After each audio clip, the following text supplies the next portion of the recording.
These latest headlines from ABC15 are sponsored by Lerner and Rowe Injury Attorneys. One call, that's all. Hello on this Wednesday, I'm Megan Thompson, tracking your top stories from ABC15 Arizona.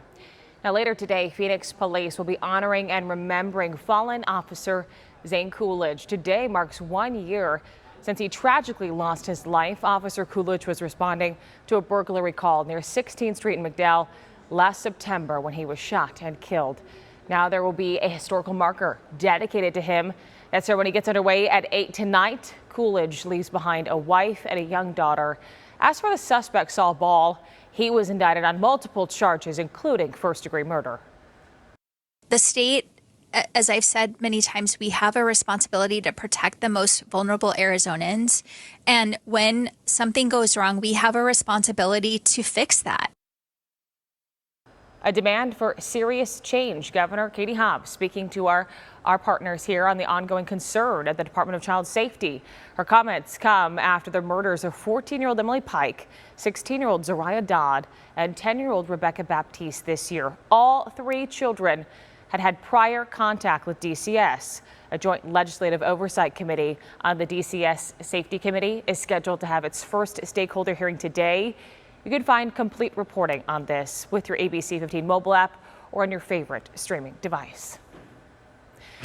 Okay, ABC15 Smart Shoppers, if you're looking to make your home more energy efficient, making improvements now could save you thousands of dollars. Scripps News Group consumer reporter John Matarese tells us how to take advantage of clean energy tax incentives before it's too late.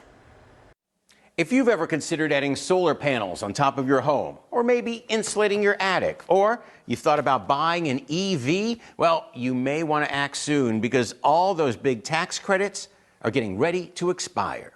Homeowners have only till the end of the year to take advantage of federal income tax credits on energy-efficient home upgrades. The clock is ticking here at Sustainergy, a clean energy company that specializes in solar panels. We are stocked up and we can get more at this point if need be. And bales of insulation. Crawl space encapsulation is a big thing. Sustainergy CEO Flecker Vera says if you're thinking of installing solar panels, you can claim a 30% deduction on your taxes, making the project very, very financially viable for homeowners. Taxpayers can also save up to $3,200 on energy-efficient improvements. Kimberly Washington with Bankrate suggests hiring a professional who can provide ideas on reducing energy costs in your home. It could be as simple as looking at certain doors and make certain that they meet certain qualifications. But she says save all documents and receipts. If you did make improvements, maybe in a prior year you did not take the credit for it, you can go back and amend the tax return.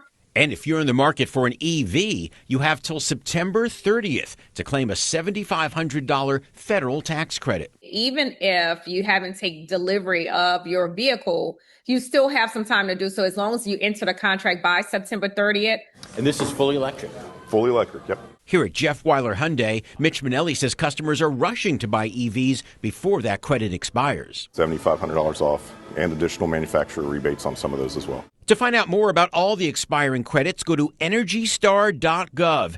And don't wait so you don't waste your money. John Matarese, Scripps News Group. And let's talk about Arizona specifically here and what those tax credits mean to you. The state's Office of Resiliency says electric vehicle buyers can get up to that $7,500 for new cars and $4,000 for used ones. But as John mentioned, you have to buy by the end of the month. Home solar and energy upgrades get a 30% tax credit. That is through the end of the year. The credits also cover things like insulation and new windows.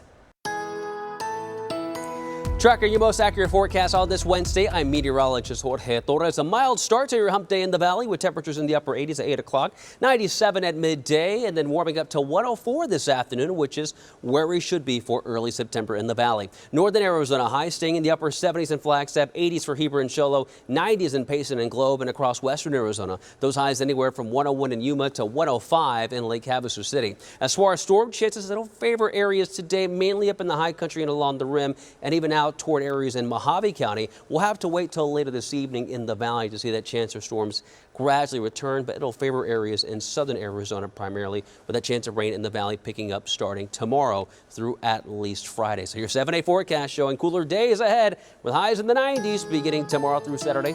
In the high country, we'll keep those highs in the 70s all the way through next week, with the best chance for storms on Thursday and again on Friday. For the latest headlines, weather, and traffic, you can always go to abc15.com, or you can download that free ABC15 mobile app.